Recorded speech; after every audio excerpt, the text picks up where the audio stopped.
Seja bem-vindo ao podcast Pedaços de Humanidade. Meu nome é Ângela Natel e aqui eu vou compartilhar um pouco daquilo que eu reflito, penso, escrevo e trago na minha pele, na minha alma, na minha história e na minha vida. Você é convidado a compartilhar, a ouvir e ouvir de novo essas mensagens que eu gravo com muito carinho para vocês. Olá, pessoal. Eu já divulguei a respeito deste livro aqui, Língua Nativa, né, da Suzette Haydn Elgin, e rapidamente, né, porque ele é a tradução saiu agora, do primeiro livro da trilogia. Esse livro foi lançado um ano antes do Conto da Aia. Esse aqui foi de 84, o Conto da Aia, da Margaret Atwood, foi de 85. Livros fantásticos, e esse aqui segue uma linha semelhante, porém concentrado em língua. Inclusive tem até a posição da Donna Haraway sobre esse livro aqui na contracapa. E eu quero ler uma parte que vem antes do prefácio do livro, antes de começar o livro, que achei fundamental para entender a importância dessa obra. Dando nome ao inominado. Para as mulheres, portanto, a poesia não é um luxo, é uma necessidade vital à nossa existência. Compõe a qualidade da luz sob a qual pregamos nossas esperanças e nossos sonhos em relação à sobrevivência e à mudança.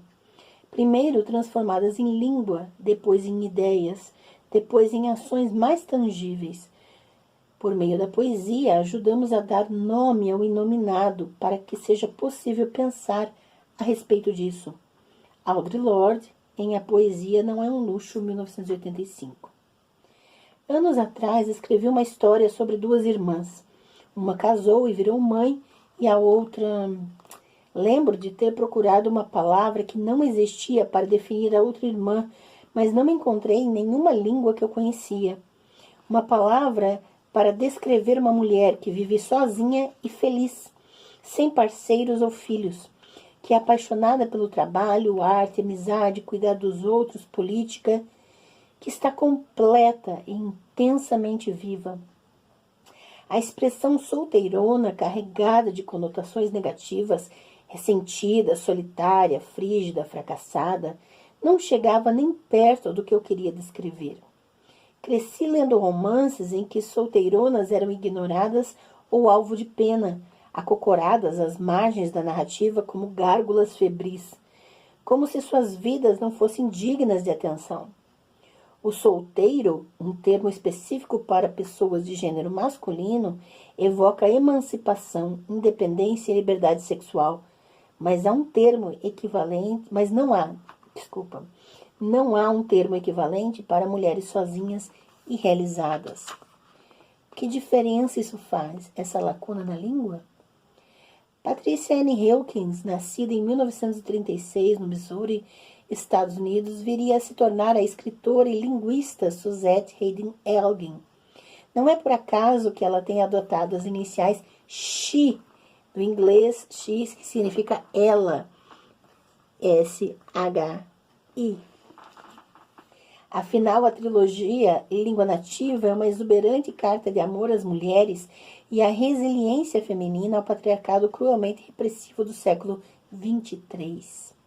Entretanto, Elgin, uma feminista empenhada há décadas, reconhece o desafio de definir essa identidade. Minha própria definição de feminista é tão ruim quanto a de qualquer outra pessoa. Para começar, contém em si termos ainda não definidos. E a maior parte dessa definição une uma porção de significados para os quais ainda não há palavras ou frases em inglês ou português, uma lacuna lexical. Isso eu não tenho como consertar, mas seria algo mais ou menos assim. Feministas são pessoas devotadas a substituir o patriarcado pela realidade zero. A realidade zero é o termo que criei para abranger uma sociedade, uma cultura que possam ser sustentadas sem violência. O patriarcado necessita da violência. assim como os seres humanos necessitam de oxigênio. A existência de lacunas lexicais também impeliu a invenção da Ladan, língua centrada nas mulheres, que está no cerne dessa trilogia. A Ladan promete mudar o mundo introduzindo modos de percepção e expressão igualitários e não violentos. Nesse primeiro livro, Língua Nativa, tal língua revolucionária está ainda em construção, escondida por mulheres linguistas em meio a projetos de tricô e livros de receitas.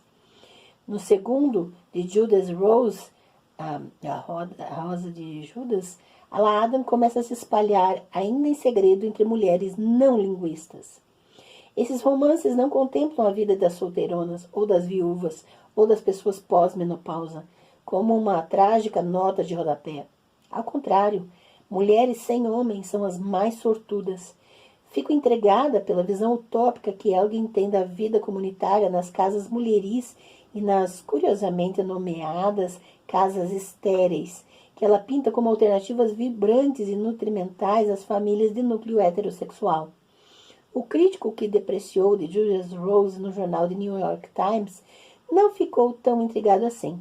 Confesso certa falta de objetividade da minha parte no que tange a novela Anti-Homens de Suzette Haden Elgin. Começa a análise de Gerald Jonas, publicada em 1987. Depois de fazer um resumo superficial da trama, Jonas conclui: os homens são tão rudes, tão estúpidos, tão presunçosos, tão ruins de cama, tão inacreditavelmente horríveis em todos os sentidos, que comecei a lamentar por eles. Ou será que essa é apenas uma reação defensiva de um crítico homem? Se isso for crime, assumo que sou culpado. Sim, os tiranos de Elgin podem ser ridículos em sua misoginia caricata, mas temos as mesmas características no presidente Trump, por exemplo. E já podemos pensar em outro ex-presidente também. Em um festival literário em 2018, ouviu a jornalista e crítica feminista norte-americana Vivian Gornick refletir a respeito do próprio histórico de ativismo feminista. Ela se lembrou de ir a reuniões de esquerda radical nos anos de 1960, nas quais o que se esperava de mulheres progressistas era que fizessem café e ficassem em silêncio. A vez delas chegaria, os homens garantiam. Mas a revolução não podia deixar que assuntos controversos, como o direito ao aborto, atrapalhassem o momento. Típico de homens progressistas de esquerda, né? Mas nós não fomos embora, disse Gornick à audiência. Não esmorecemos e ainda estamos aqui. Hoje, uma nova maioria conservadora na Suprema Corte dos Estados Unidos e restrições estatais crescentes no acesso ao aborto representam uma ameaça grave aos direitos reprodutivos. Estamos lutando uma batalha que muitas de nós achavam que havia chegado ao fim. Ainda estamos aqui. Mulheres escutam o tempo todo de propagandas políticos, pais, pastores, sujeitos na rua, que nosso corpo é a coisa mais importante em nós.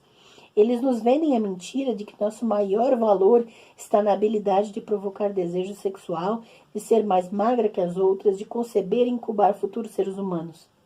Ainda assim, também recebemos a mensagem de que nosso corpo não pertence a nós. Não temos a palavra final sobre quem pode tocar nele, quem pode machucá-lo, ou o que vai ou não crescer dentro dele. O pesadelo patriarcal da trilogia de Elgin pode parecer hiperbólico, mas o pesadelo em pleno século XXI? Um presidente machista, preconceituoso e predador sexual, vítimas de assédio sexual que são humilhadas ou desacreditadas, legisladores pedindo que pessoas que abortaram sejam condenadas por assassinato. Ainda estamos aqui. Ficção científica não é a respeito do futuro, diz o autor norte-americano Samuel R. Delany.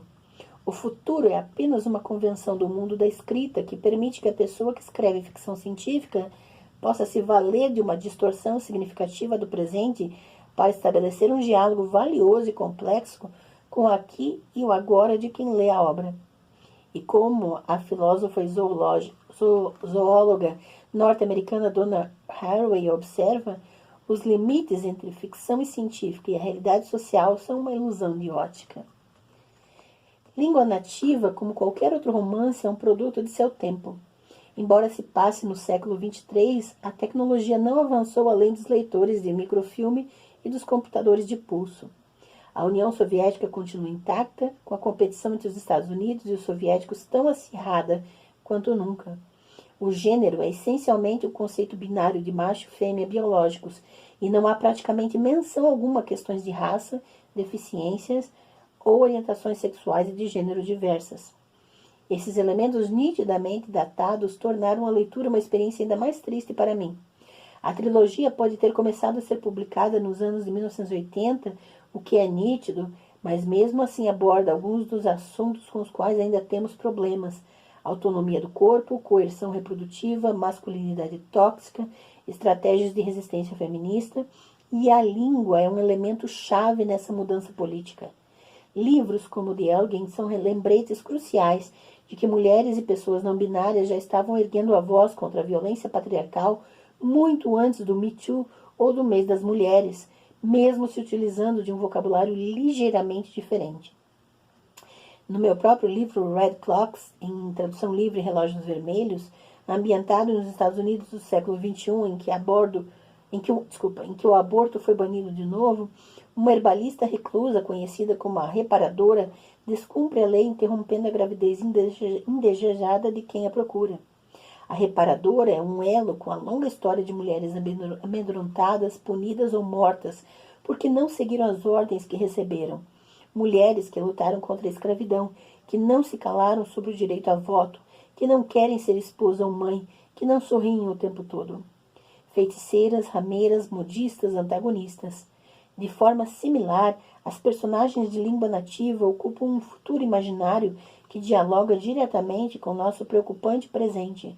No mundo delas, homens cristãos ditam o destino do corpo de mulheres, ecoando de forma sinistra a cruzada evangélica contra os direitos de liberdade reprodutiva travada enquanto escrevo essa frase.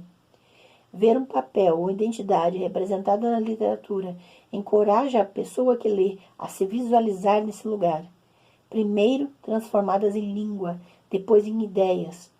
Sem representatividade, uma identidade pode parecer insignificante, vergonhosa ou simplesmente impossível. É por isso que é significativo o fato de que pouquíssimos livros têm como protagonista uma mulher independente.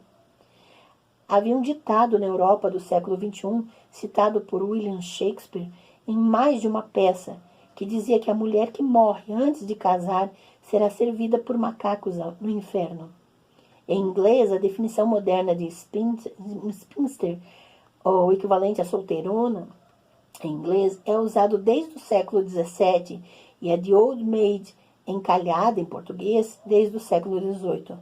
Mas a expressão sexual harassment, assédio sexual em português, por exemplo, mesmo sendo praticado há séculos, só se tornou um termo legal nos anos de 1970. Como Audre Lorde nos lembra, palavras dão espaço a ideias, tanto na imaginação individual quanto no discurso público.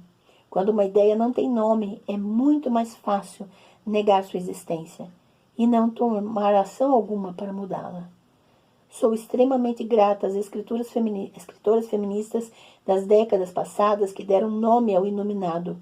Suzette Haden Elgin e outras autoras contemporâneas da ficção científica, como Octavia Butler, Ursula Le Guin e Margaret Atwood, abriram um caminho espetacular em um gênero considerado com frequência território masculino.